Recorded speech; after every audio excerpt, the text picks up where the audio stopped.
Welcome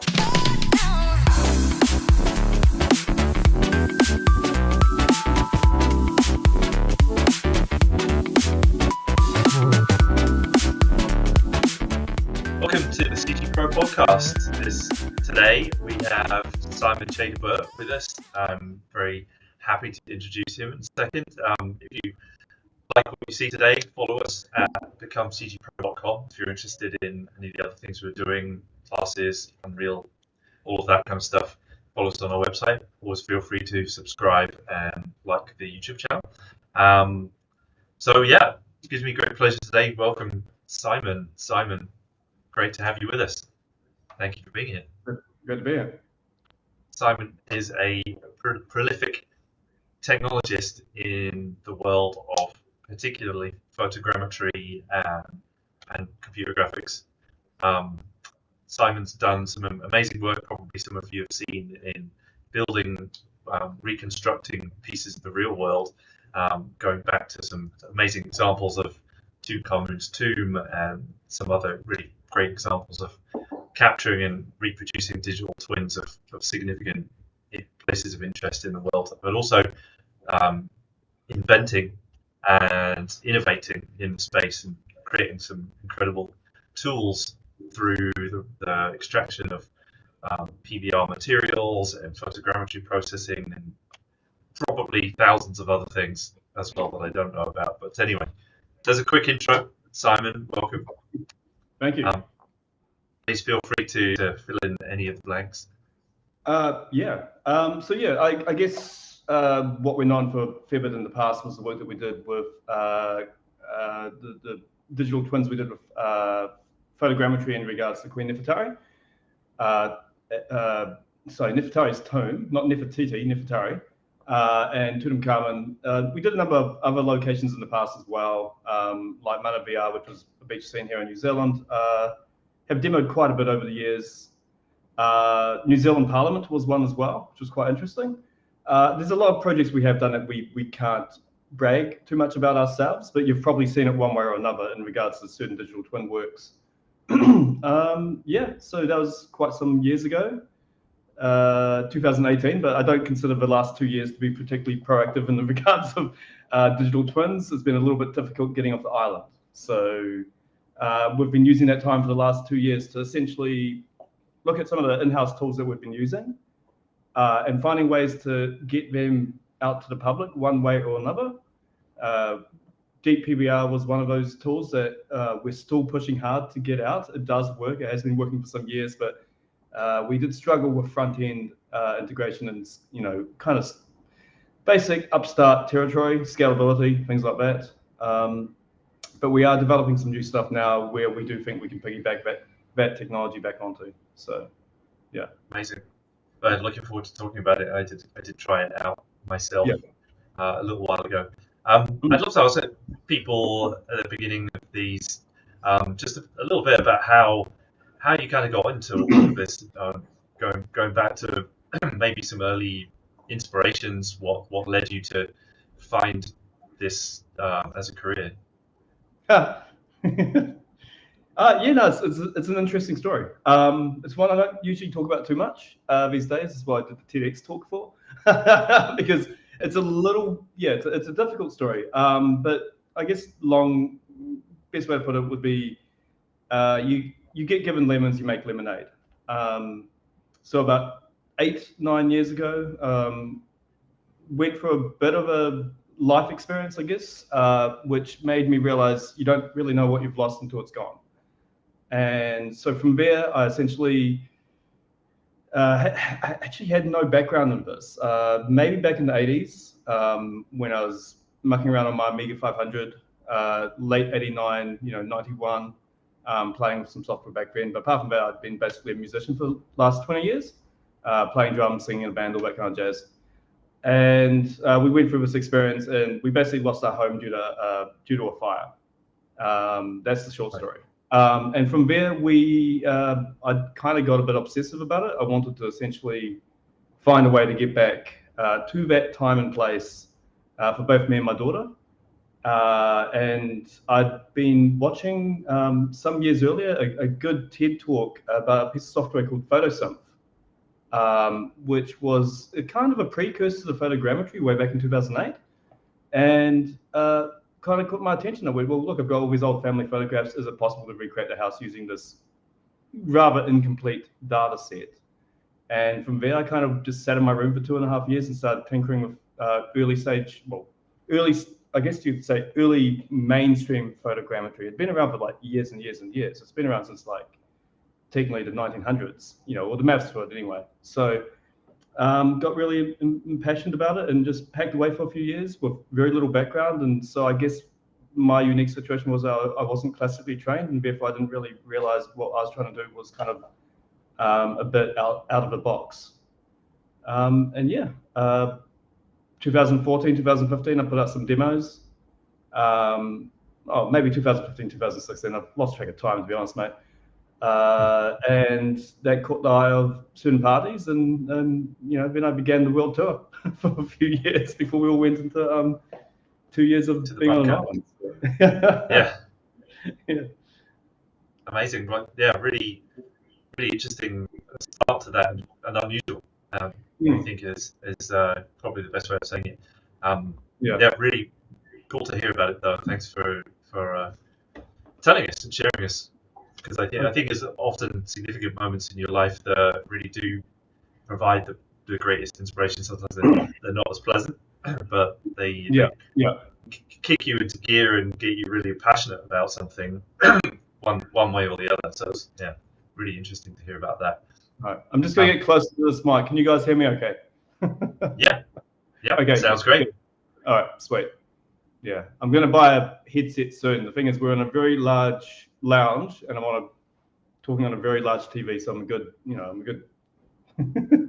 good distance away. All right. It's all good. We can hear you. Cool. So in the beginning, when you were getting into photogrammetry, were you creating your own tools to create the photogrammetry using a combination of things? Yeah, I mean, the initial problem with photogrammetry was baking. And so where everyone was dealing with, like, let's say 30, 40 million points of data, with their point cloud, we knew that was not sufficient. So our first early demos were genuinely, we were hitting the billion mark in regards to textile density way back in 2017, 2016. So the first demo that we put out, which was essentially Mana VR, 2016, we're kind of hitting about 1 billion points in regards to textile density. So just to give you an idea, that's, I'd say maybe 28K textures. And so we hadn't really seen much other parties doing that. Now that's with textile, but also normal maps and all that stuff. So we had the first tool we had to make was essentially a way to do memory and data management for baking. And because basically with computers, the most you could really bake at any given time was about 700 million points. And so we had to build our own internal tool to do that. So that would be one kind of scenario where we had something that didn't exist prior. Obviously, since then, Capturing Reality has their own internal baking tool now, and so that whole conundrum really isn't an issue anymore. But we're quite proud to say that, to the best of our knowledge, we were doing that at least 3.5 years ahead of other parties doing that. And so we had that technological advantage. Other techniques that we were using in the past was super sampling and in-painting, which we are still very much using now, but we're integrating into this much more larger tool. And so the ability to scan environments and essentially lasso around things you don't want. And so we did that extensively with Nefertari and Tutankhamun, where there was a lot of stuff in that scene that really was quite annoying. You had plaques, you had, essentially no smoking signs, all these other kind of little weird features, halogen lighting, and all these modern day features that you didn't really want in the experience. And so we worked out processes to eliminate that manually, not automatically, which we're doing now. Now we're doing automatic touch up, but this whole process of, being able to even deal with that large scale amount of data, with Nefertari, we're talking about 88K textures, essentially running for Nefertari. So Nefertari was the low resolution version was 6.4 billion points. The high resolution version was 24 billion points. And so how do you deal with 24 billion points of data? And so we worked out techniques for that about, we did that about 3 years ago. That was before anyone else was doing any level of baking even close. The most we're seeing out of other people's parties was 700 million. Occasionally they would break up their mesh into multiple parts manually and do it separately that way, but that is just such a horrendous way of how to manage data. And so we were far more like, how do we just do this, without having to spend months and months and months on a single scene. And so Nefertari, 6 weeks ago, we're putting that out to, two guys were able to achieve that within 6 weeks. So that was pretty cool. So in painting, and that became. Yep. Sorry. Go ahead. I was just going to say that became an experience that people could download. Yeah. So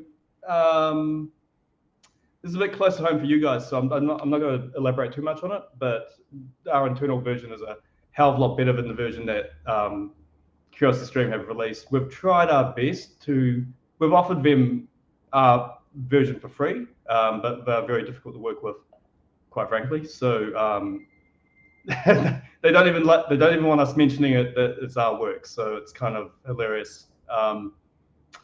Yeah, but everyone knows who did it, so we don't really care anymore. We had to go out, but like when we did the press release in 2018, we had to manually go out to every major paper and publication and have them do a what do you call it when you insert a correction. Yeah, so quite a difficult experience for our first major project, but it still stands up to test of time. I mean, Nefertari, even their version, and I have to emphasize our version is so much better.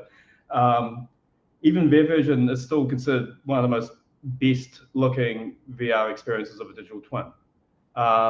Where you can really see the work that we've done, and this was really an R&D project, would be the Homestead, which is an art gallery experience that we actually started on way back in 2016, and only released in 2019 because it was actually a work in progress. So the demos, the Homestead, which looks pretty damn good, is actually just us working things out for 3 years from start to finish. If we were to redo the Homestead now, it would run 10 times smoother, it would have 10 times more textile density, and would be able to do it literally 100 times faster. So it's a beaten horse, the Homestead, but it still looks stunning. I had Mark from Epic say, if you're doing that in 4.7, man, and I'm like, Mark, we're doing that in not 4.17, we're doing that in 4.6. So that's how right. old the Homestead is. It really goes back quite far. Okay, so it was great. I remember looking at you could go right up close to picture frames and see a tremendous amount of detail up close. Each painting consists of 1.5 billion points. Each painting is essentially 10 times 8K textures.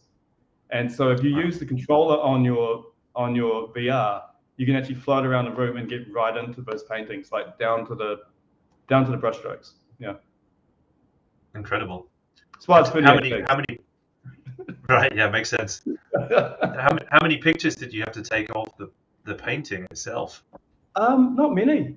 As I said, the Homestead dataset is way back from 2016. We only had 2 hours in the space. The actual environment itself only consists of about 800 photos using a Nikon D810. The paintings were a little bit different. The paintings are different to the environment. So we actually learned how to make the two sit in the same place.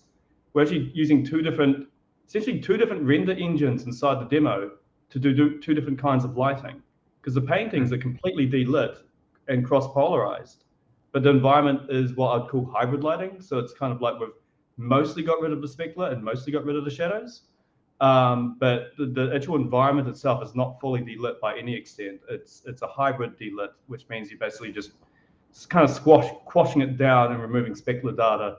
And the way we remove specular data is we don't use texture information, we actually use VCOL information for it. And VCOL by nature removes, because you never get two images that have the same specular information in it. And so if you use the VCOL data versus the texture data, And this is, this used to be an old thing I would not tell anyone, but it's years ago now, so we don't really care anymore. You actually remove a lot of information, a lot of the information that you don't want, like highlights. And so we were able to get a really flat HDR style kind of image from the environment. But the paintings were cross-polarized. So we actually did specular extrapolation that we then were able to turn into a pretty rudimentary, relatively good roughness variable.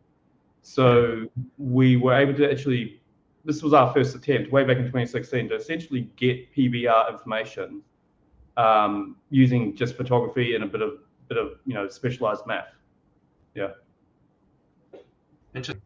Did that become some of the basis of your work in DPBR? Yeah. So DPBR, obviously, that tool is awesome.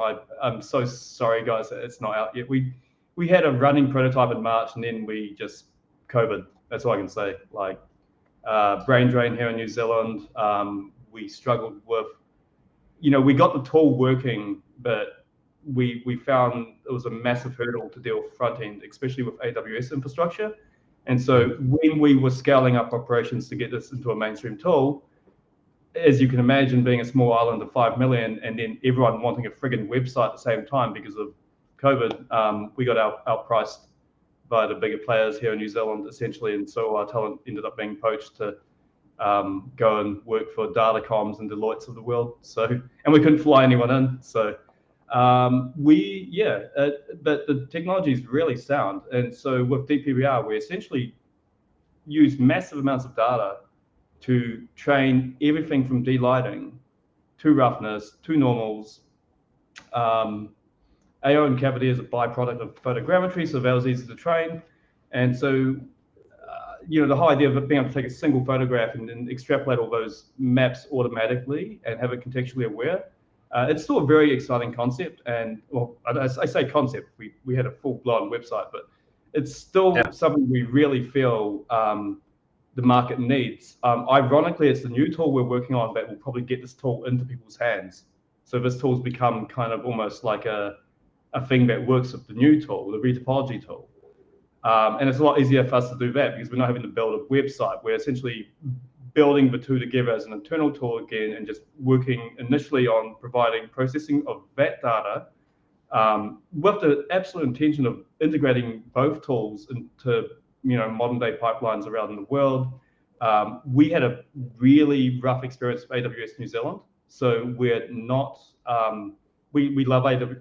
We love AWS and NVIDIA in the States. They've been huge supporters of us, but once again, local talent here has been difficult. So we're not going to do a front end until we're fully open again and we can fly experts in. And if anyone is an expert and wants a holiday in New Zealand for 3 months, just give us a buzz.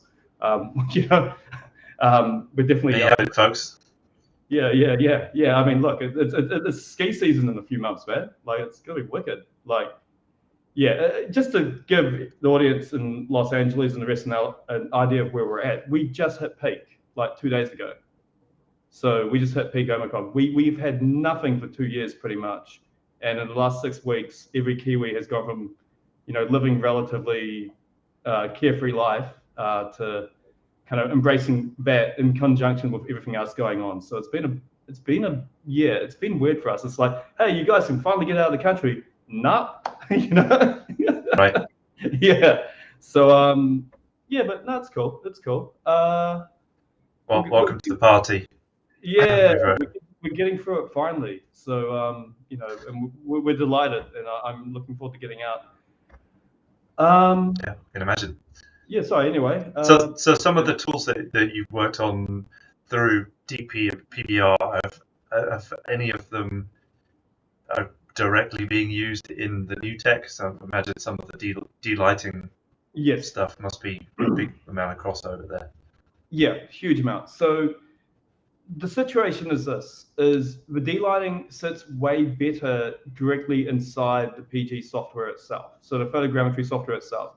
If you're delighting photogrammetry, it's way better to delight at the source of projection. So the only two paths we have right now is essentially treating each and every photograph, or treating the UV data. Now, they both have flaws. The photographs, you're talking about massive amounts of unnecessary processing, because each photograph is 8K if you're using a DA50 or whatever. It's huge. But the UV data has its own problems because you have UV islands and you've got to get consistency across those UV islands to reconnect together. So we are doing a few things here. We're just working with UVs for now, but we have full intention to embed it as essentially a pipe or just a processing node that would plug into photogrammetry software. Now, I can't really say what platforms would be wanting to integrate this into first, but I think people probably have a pretty good idea. Yeah, I mean, first in, first serve on that one. And we generally think that's the better way to go, because if you can, do the texture projecting within the PG software, you only need to project what you need to process. And that saves a lot of processing time, essentially. And the way that texture projection is actually done within the software, you resolve any issues of seaming or anything like that. You create far better consistency. For now, we're just literally using, with the new technique, I mean, do you want me to elaborate on that and explain how we're kind of DPBRing on that, or would that work? If you're able to, obviously, don't say things that you agree, but yeah. Yeah, so we're not focusing on things like delighting straight away with the retopology technique that we're doing. So this was really funny. This was actually kind of something I'd been talking about for years. And so I just kind of given it a cheesy name like deep retopology a few years ago, put it on the website, something I was thinking about. Because once again, with photogrammetry data, a bit like texture information, you have inconsistencies. And so when you're taking photos, some areas have occlusion, some areas are less dense in resolution because the photograph is taken further back, and these all cause inconsistency issues when you're actually trying to get it, let's say with an Unreal Engine 5 or Unreal Engine 4 or whatever platform of choice. And it's not like you can go back and take the photos again in many cases, or it's not like the data set is perfect to begin with. So textual consistency is an issue. But what is a more painful issue, which is what we realized, is when we started talking about the retopology component, people actually got far more excited than the texture component, because I think deep PBR was lost on a lot of people. A lot of people didn't kind of understand what its immediate benefit was. But people understand how painful, cleaning up meshes are. And so as it currently stands, when you get a mesh of 1 billion, 4 billion, 8 billion, how many points you have, right? Like, how do you deal with that? It's massive. The only thing that most people do is get that and then decimate it down to 60 million, so they can run it in ZBrush and then do some cleanup, right? So you're going from 4 billion to 60 million as your first step, your first initial step. Now, certain photogrammetry software has decimation tools built in, but, and I'm just going to say this right up, and I've been saying this for a few years to these parties, they're not good. They're pretty shitty, to be honest. They create massive inconsistency between chunks of that redecimation. And so in many cases, all they're doing is they're just deleting every number of points within a defined XYZ space. And so when you get your mesh finally into ZBrush or something like that, you've essentially lost all that information that you had from the 4 billion in many cases. It's not adaptive. It's not doing any adaptive tessellation for one. So all the polygons are relatively spaced out evenly. And so when you finally get into something and as you finally start cleaning up, you then have to decimate again using something like ZRemesher or Decimation Master. And Decimation Master in itself is really good. But if you're using Decimation Master at 60 million, what happened to the other 4 billion points that you had spent all that time processing? And so I had hypothesized this for some years, but it was actually only during the summer holidays in between raves and festivals and all the rest of it that me and one of my devs just kind of hacked away at this for the last few months. And so what we've worked out is essentially we can get the raw data and decimate it straight down to the desired result we want. And so we've done this with this environment from this artist called Snick, amazing guy. I've been sitting on this data set for about 5 months. It's not a great data set in the sense of how it's been done, but that's what makes it good for our case here. It's extremely variable in its density. Some things are really, really detailed, while other things are, really missing a lot of data. There's a lot of occlusion, there's a lot of foliage, there's poor lighting and other things. And so it's a great data set of where you'd have, someone with intermediate photogrammetry capture skills going onto a set and quickly getting a data set that, you want to use later for virtual studio production or VR or whatever. And so we've used this as our benchmark to see how great we can get it. And so what we've achieved, and I can honestly say this with huge confidence, we're getting this 4 billion data set, and we are creating, I'll say texel consistency, but it's more like poly consistency across the whole entire scene. Where there's occlusion, we're synthesizing information. Where it gets down to a certain density, and the density is just blocky and poor, we are synthesizing information from what we have in that density and its surrounding information to fill in missing data with polygons. This is not texel, this is actual polygonal information. And so what you get is a mesh that is consistent across the whole entire scene, but it's consistent, but where the polys matter. So you don't have patchiness across areas of low dense or high dense. We are able to spread 60 million polygons, because we still work with 60 million as our benchmark, because people still want to go into ZBrush or Mesh Mixer or whatever and do their own artistic cleanup or removing of things that they don't want in there. But 60 million was the kind of like the highest of the high that we decided to start with here. That's the kind of like max that you could export as a FBX or something like that. Which, Well, as an FBX, and actually run in your cleanup program of choice. I mean, Mesh Mix is a favorite of mine. 40 million is probably more realistic for most. 60 on most systems, you can have a hard time. But the thing is, what you get from that 60 million is really good interpretation. So if I have a blade of grass in a flat concrete scene, right? Or let's go with something a bit more cooler. Let's say I have a daisy, okay, in a scene of, I don't know, 10 meters by 10 meters, but there's this one daisy that's extremely detailed and it's just a perfectly flat floor. It will just focus all the polygons basically onto that daisy. Okay. So it means that the polygons that you do get from that 60 million are far more worth, their time. They're what you want, they're what you need. And so, you've got occlusion filling, you've got, polygon consistency, but you've got adaptive triangulation on what actually matters as well. And it's going from raw data. So the reprojection, when you reproject, is that much better, because a bit like, what's it called?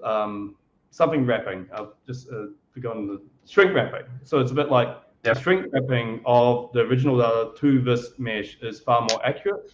Therefore, when you do the texture projection, it's way better. And then on top of that, we've just added a whole bunch of other things in the script that are basically annoying things that I hate doing manually, like subdivision, like dividing the scene into even chunks, LOD automation. When you do scene division, for example, that's an issue in itself, especially if you're working with environments, because a lot of people think it's inside out with objects, but in many cases we're doing outside in, if you know what I mean. So we're inside the object rather than the object being something that's sealed that we're looking at. And so for environments, LOD components need to take that into consideration. Otherwise, so it'll chop up the world into 3D tiles effectively. But retain the edges so you're not getting weird gapping. And that's absolutely required for virtual studio production and absolutely required for VR. And so we haven't done much VS, we haven't done much VP ourselves. I mean, we just haven't. We haven't actually done much of anything in the last 2 years because of our locational issue. But what we do know with VR is that, you need really good optimization, but that carries over really well to virtual production as well. And so the idea is really simple. We will plug DPBR into this for the occlusion, for the super sampling, for areas that we need new normal maps because of occlusion, or new height maps, roughness. We will eventually get to delighting as well, but delighting, in our opinion, is going to have to require something plugged directly into the texture projection side of it. But for now, we will look into some crude delighting. But essentially, the retopology stuff is pretty much solved. We will rehash all our code from DPBR and plug it into this as well. But at the end of the day, we're talking about someone going out, taking a bunch of photos, throwing into capturing reality and doing their initial processing, then exporting that into as a ply, just a single ply file, massive ply file, in its raw content form. Chuck it to the system. Within 48 hours, you have your retopology and all that back to you, nice and clean. Throw it back into capturing reality, do your texture projection, throw it back out into the second stage of the system that will then do all your LODing and chopping. And then it's just a simple matter of exporting into Unreal Engine with your 100 UDIMs and Bob's your uncle. So yeah, where that for a team would take multiple people a month to actually get done, we could very well see a situation where we could be from start to finish getting these datasets done within 48 to 72 hours. Wow, that's incredible. Yeah, I know that the processing of ultra large areas is just somewhat new. Just processing power and software wise, somewhat new doing that. Yeah, it's very time consuming. You're talking about a few hours of human involvement. You've got the initial gathering of the data. So, just like any field work, spend a day or two grabbing your scene, taking the photos. But in regards to actually getting that data processed for topology purposes and LOD purposes, all you really are doing is jumping in the middle of the script and is saying, is there anything you want to change to this now that we've got that 60 million? And you can, you're like, yeah, whatever. And all you're really doing is just bringing it back into CR for texture projection, which we could script in itself, just using CR, capturing reality CRI. We will look into that. That shouldn't be too hard. But essentially, once you've got the data processed, you could go from that to UE4 pretty quick. But I don't know if I highlighted this enough. The thing is, what we're getting from this data and topology, as a result of our analytics, we know where the data is bad. So we know where occlusion is. We know where areas are low density versus high density, all that kind of stuff. So we'll be getting that texture data from all the texture islands, the UDIMs and whatnot, and throwing that through and super sampling where it needs super sampling, or filling in where it's missing, and doing all that kind of jazz. So there's the textile component of it as well, and so yeah, it's going to be fast, and it's going to save people a lot of time, essentially, and therefore money, which is great. Yeah, care about that. Well, and everyone knows what I'm like. I'm just going to, any money we get from even beta stages of this, we're just going to throw right back into it. So we've done a lot of this as a very lean team. So it's I mean, we're probably spent about as much as what people are charging for like 2-3 environments over there of high detail. So it's kind of like the value add proposition is pretty ridiculous. Yeah. So just going back to one of those ideas, talking about filling in geometry that's not there. Basically, you're inventing it in places where it didn't capture or didn't capture it well enough. You mentioned the texture side of that. I know that sometimes people don't capture the photography as well as they possibly could, or just the lighting wasn't in their favor that day, so you can end up with just complete black in shadow sometimes. Is there a path to making that data up? Yeah, well, that's the thing. I mean, we demonstrated that with DPBR years ago. We're able to take photos of extremely harsh situations, of the worst kind of situations, the situations you'd never even accept from photography data for photogrammetry or texture creation. I mean, I've got years of YouTube stuff showing what we're getting, and it's like magic. I mean, even to this day, it frustrates me that we haven't been able to, get this in the hands of people sooner. I'm looking forward to it. Yeah, well, no, I mean, I tried it, and I know that, as a artist, a user of things like this too, I'm going back to trying to use early things to extract like crazy bump and those kinds of things to try and get this information out of photography. I was very excited by your steps in this direction, because I know how desirable that is personally, to be able to get that from, especially when you don't have the luxury of the perfect capture environment where you can do a better job of doing that. If you've just got photograph and you want to get the information out of it, it's very hard. Yeah. Well, the results we were seeing were, and we can benchmark this because we trained the model. So we obviously had A/B data, right? So we had the cross-polarized data, and we had the original photograph. So we actually know what result we're aiming to get to. And the results we were getting to the ground truth, I mean, I can't really give a percentage as to say, or I can give as a loss function. So, your L1, your L2 losses in training were getting to a level, right? And they were getting, I'd say within 95% of range to ground truth, would be the way I'd put it. So we know that the AI was achieving, results far superior than what any human could artistically interpret. And so when you can do that with delighting, you can also do that with in-painting. So where you have missing data included, you look at the surrounding areas, it was able to predict remarkably well what should be there. So, and the good thing about this is it's artistic interpretation, but it's artistic interpretation is as if you got 1,000 artists and put them in a bottle, and they all had to debate for a democracy of what they think is best. And so what you get is a consistent result across the process as well. So you haven't got 10 or 20 different artists interpreting their own opinion of what that shade of blue should be. Everyone knows it's gold and black. You know what I mean? Right. Sorry, that was a reference to way back. But yeah, so yeah, that's the other good thing about it. And the thing is, you can do the same with normal maps, depth extrapolation. So in future, we see a possibility going forward where we actually use our displacement information that we interpret from texture data to possibly feed back into the typology data. So we could in future genuinely get a photograph of something and create typology out of it using the depth maps, things like that. So there's a whole bunch where we think we can improve over time.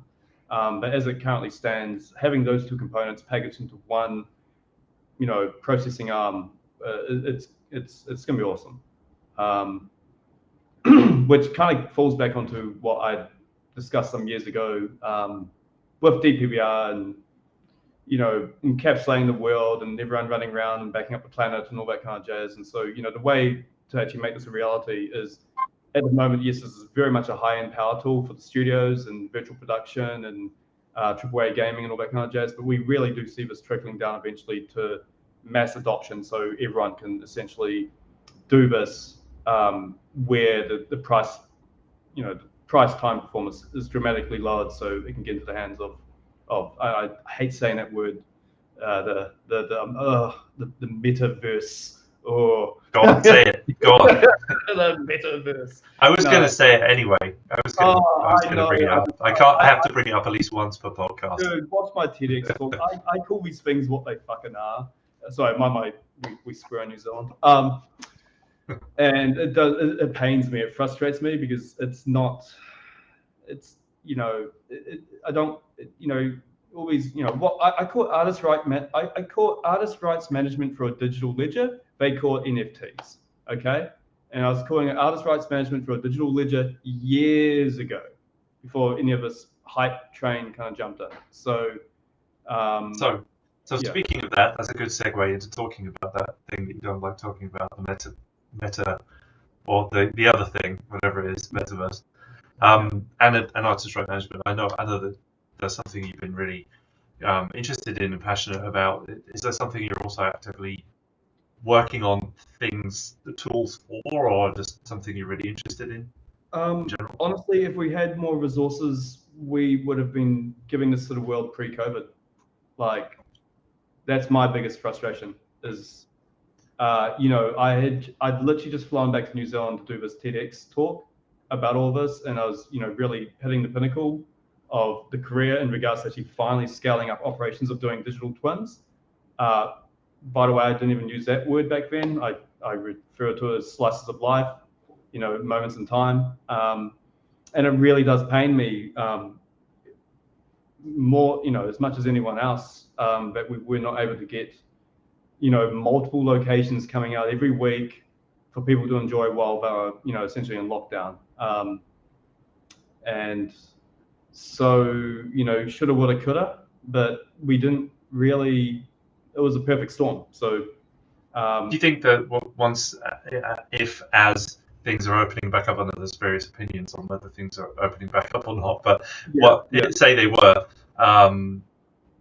is that something? I know you're very deep in innovation mode and dev mode at the moment, but is that something that you would love to do more of? Go and capture locations? Look, it's all very personal. Again, that's the crazy thing. Like, I've got a lot of friends on the ground right now in certain areas of the world, and certain parties was meant to be in Eastern Europe in May. So that, as I said, it was like, yay, finally get off the island, and then like, bang. After 2 years of being, we had some of the strictest lockdowns in the world here in New Zealand. You got to realize, like, we just got out of a 4-month one between September and July and November. So, this idea of actually being able to get on a plane again, even though I hate friggin' flying, I absolutely terrified of it for some reason. But I'll do it because it's just too much fun.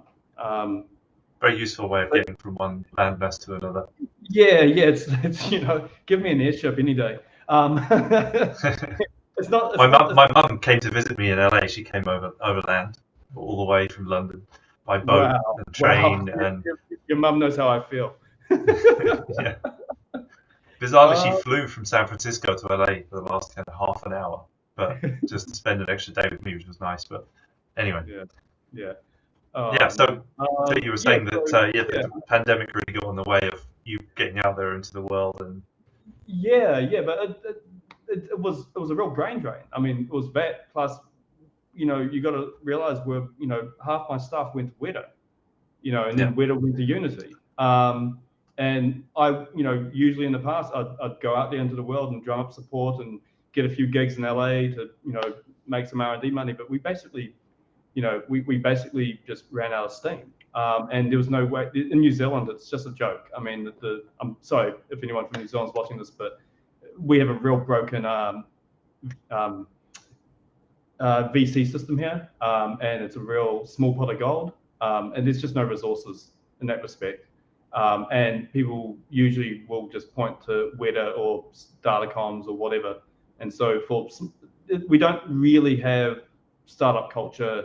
I mean, this is what I love about the United States is it's people really get behind the project here. Everyone's kind of just looking for a government job where they have safety and security over anything else. You got to realize Auckland next to San Francisco is relatively the same in cost.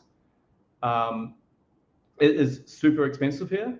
And so everyone's kind of looking for security.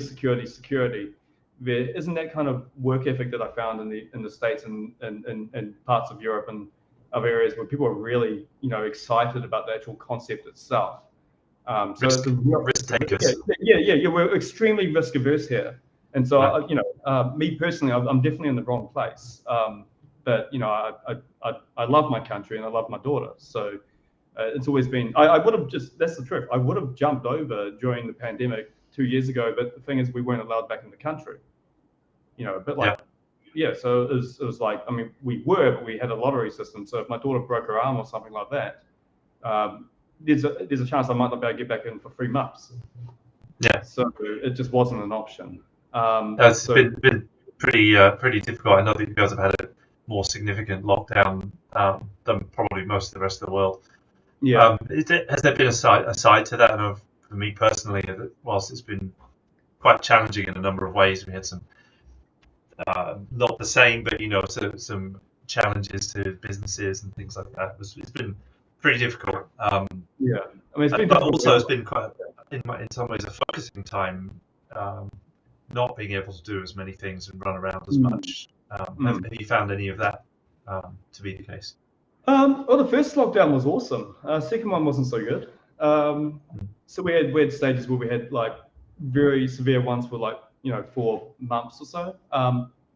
It wore thin towards the end, I will be honest. So we saw the rest of the world kind of opening up back in July, and then we really only got out just before Christmas. And then we got Omicron, which has actually been great because we're just all running around getting Omicron. It's like we're super vaccinated. So, you got to give the government credit where credit is due. Like, it's been remarkable. We are by far the lowest in the OECD in regards to, we've had less through this than we'd get in a flu season, essentially. I think we're one of the few countries where our population age rate has gone up by a few years. Versus the other way around. So it's you pay a price for liberty and all that kind of jazz. So in regards to focus, look, the last few months have been great, but and I can't really discuss this, so I can't really say much. We finally did find some breathing space, some breathing room in regards to just getting down and doing some development, which has actually allowed us to work on this retopology tool. Which has, in a result, will be the thing that kicks us into action. I've lost your feed. Yeah, that's okay. Should be back. Yeah. I'd say all of 2021 was kind of like running around, showing pitch decks, begging for money in the middle of all of this. But towards the end of 2021, we got back on our feet, which is good. So it's all up and up from here. So funding-wise, we're solid. We've got a number of clients already asking about the retopology tool because they see obviously an immediate value add to it, and we'll get it out soon and we'll get it from there. Amazing, good times. Yeah. So with regards to one of the other things you mentioned as well, obviously lots of moves going on in the world of virtual production and computer graphics. You mentioned the Unity Weta thing. Which I think has got the world's attention with very, very little. You got the world's attention. You have no idea what I went through in that process. It was not fun. I don't know what I cannot say, but talking about being a kid in a custody battle. Yeah. Well, don't say anything you shouldn't. Well, I'm not signed to not say anything. I think it's conceptually anyway. It's an interesting moment because whilst I made movies in Unity, and then at the end of The Lion King was when really Unreal got very, very interested in filmmaking and implemented all of these tools and became and pushed ahead. And Unreal's been really the flavor. We teach it in our school, and it's definitely got the world's it's the world's preference at the moment for filmmaking and virtual production. But there is and hopefully there's a lot of things being done by Unity. So I think competition is healthy, and having other people involved is a good thing. Having used both, I've got my own opinions on and tools from other people, things like Unity and Unreal. Do you have are you looking at both? Do you have a preference or? At the end of the day, the meshes that the retopology tool and the texture, enhancement methodologies work on both platforms. I think most parties are going to Udemy these days, because it's just easy to work with, and such great packages from the Foundry like Mari and stuff like that. Really good tools for dealing with massive amounts of texture data. We're agnostic in that sense. But we would definitely. Obviously, I obviously have my preferences. I've known Teddy from Quixel for ages, lovely guy, good friend. I've known the guys at Epic forever. Back in the good old days when I was just a small company of a few hundred million. I did actually, my first works were put out on Unity way back. We did the first VR 6-off music video using both RGBD, volumetrics, and photogrammetry way back in 2015 for a New Zealand artist called Maya Payne. And that was done in Unity. So I wasn't even using Unreal at that time. But I kind of, I'm not a programmer. I struggle with English alone. So any kind of thing involving syntax is hard for me. I'm more visual. So I found Unreal Engine easier to work with because I was far more familiar. You know, I could conceptualize nodes better than I could conceptualize C#. So it was so it's easier. a little easier to get moving and get things rolling with blueprints as opposed to having to code blueprints and prototyping, because you got to realize I had no background in this. You know, I was playing drums and singing in a band prior to all of this, and so you know, I was kind of aiming for whatever way I could find a way to express myself in the easiest possible way. And I think it was UE 4.6 is when I started, and that's kind of it was easy for me to do. And then I just got to know all the guys. So I mean, if it wasn't for Epic, I mean, look, you got to understand, I'd never been on a plane in my life. In 2016, I'd never flown. Never flown? Wow. No. I mean, so you can imagine my situation to go from 0 to 35 years old to never being on a plane, flying about 120 times in 2.5 years, then coming back to New Zealand just to do your TEDx talk, to then get stuck for another 2.5 years. So it's been a real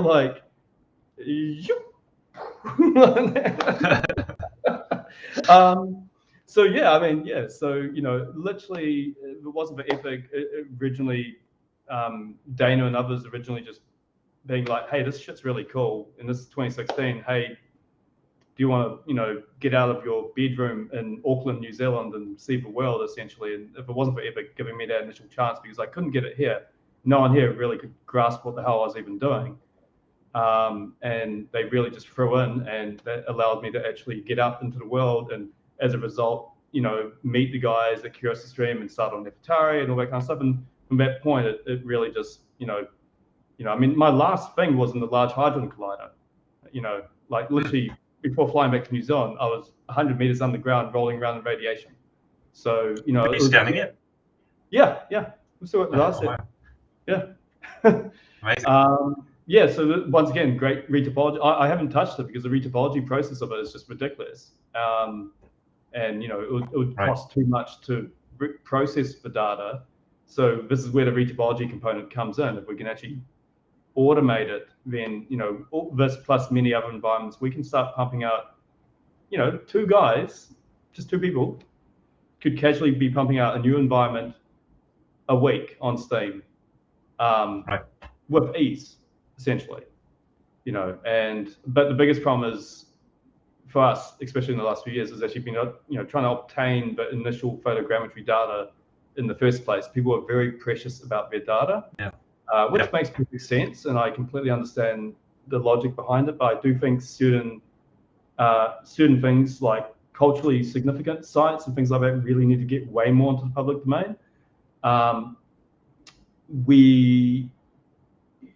Obviously, I don't know how public it is out there, but we obviously were dancing with Facebook research for a while, and we found the same problem with any of these bigger entities. Look, we have to make this a crowdsourced solution, essentially, and that's where I think it really will make sense. Just having, as I refer to, artist rights management for a digital ledger. Each and every person with a camera is just running around taking photographs of these sites. They get to log what they feel is or is not suitable for the use case of that photograph. And any kind of licensing through virtual production is essentially the licensing then goes back to the individual who actually took the initial photographs.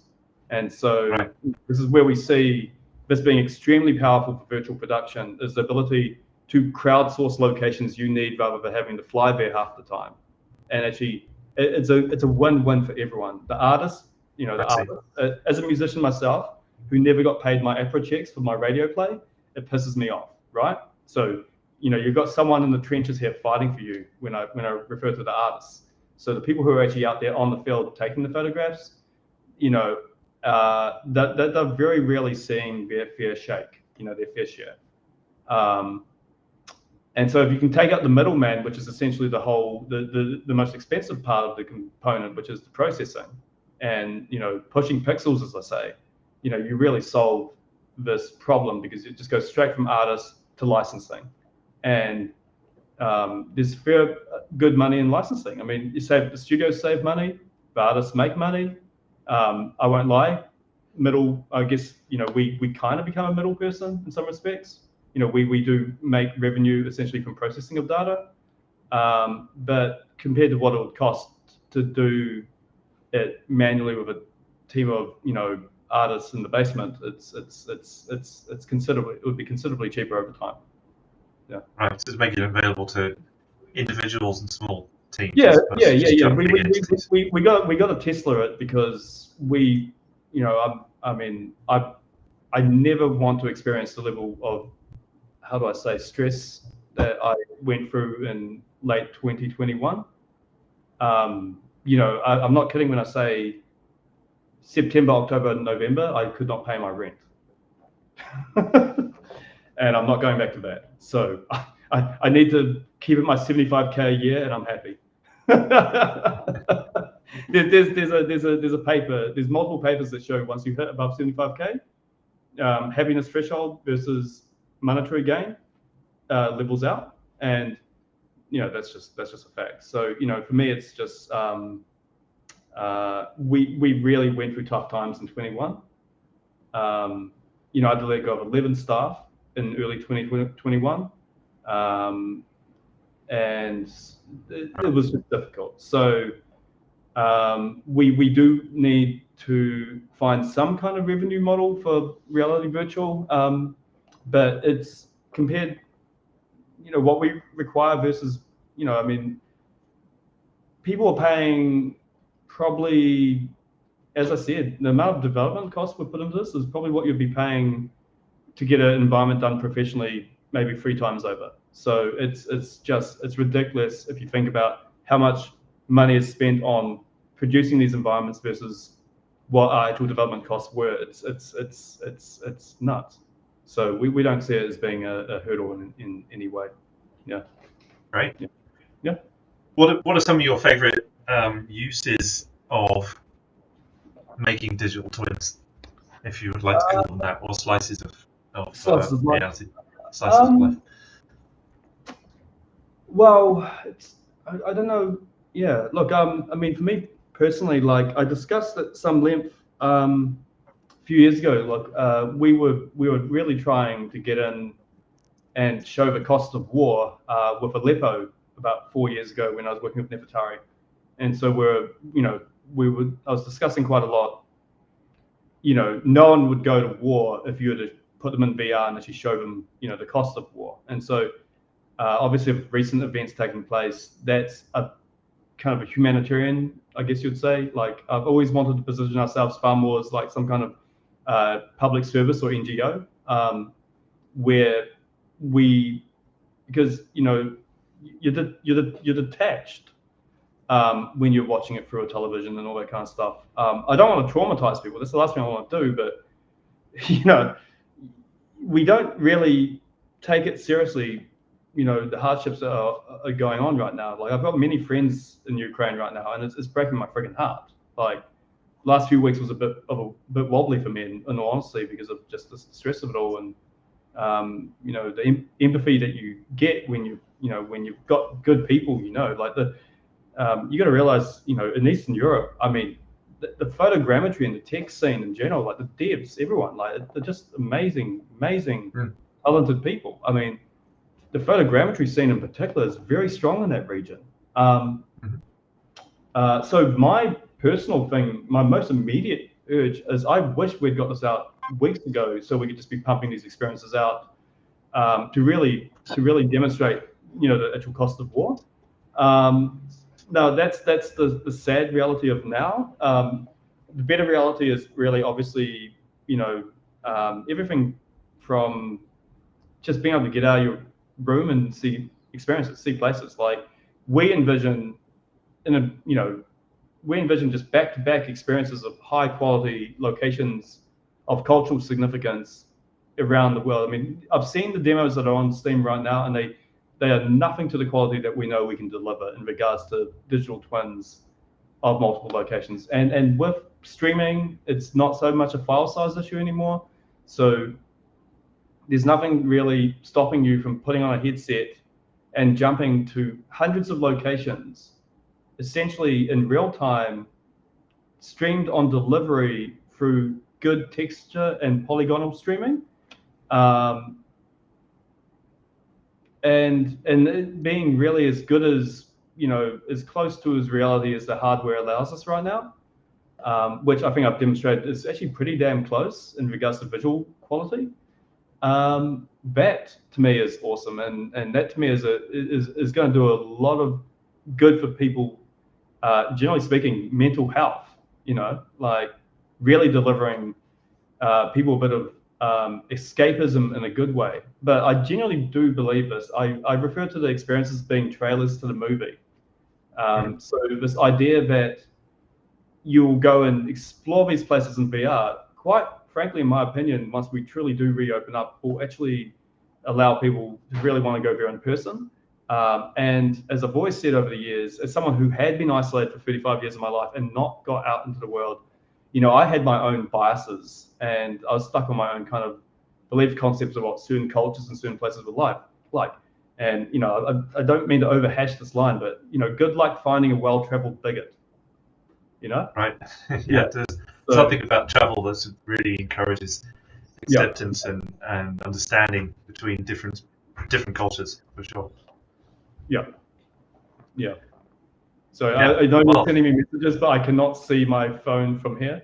So it's popped up in the corner. It's all good. Well, I think we're at the hour, so okay. I wanted to thank you very much for coming in. I've got many more questions that I could ask you, but this has been a really fascinating conversation for me. Thank you for sharing your experience in a very personal journey and a very interesting story in how your innovations have come about, and a very personal story behind almost every one of them. So it's been really, really interesting, and thank you for sharing all of that. I really appreciate it. Yeah, I always walk away after all of this feeling like I need a strong whiskey, but it's quite okay. That's like, it's 9 in the morning in New Zealand? No, I'm joking. It's not. I'm not going to judge you. I know it's not the status quo, and so it's I know most parties kind of came into this classically trained. No, for me, it's personally, it's been a journey, I guess. So hopefully more soon. Still is. Yeah, absolutely. Amazing. Well, thank you again so much for being with us today. I really appreciate it. And thank you for also to all of our listeners watching live today, and also catching this on the podcast. If you enjoyed what you saw today, we'll be back again in 2 weeks with another great guest. Check us out at becomecgpro.com if you're interested in our school. We have a Facebook community, Facebook Become CG Pro. And just look forward to our next conversation, Simon. Thank you very much again. It's been an honor.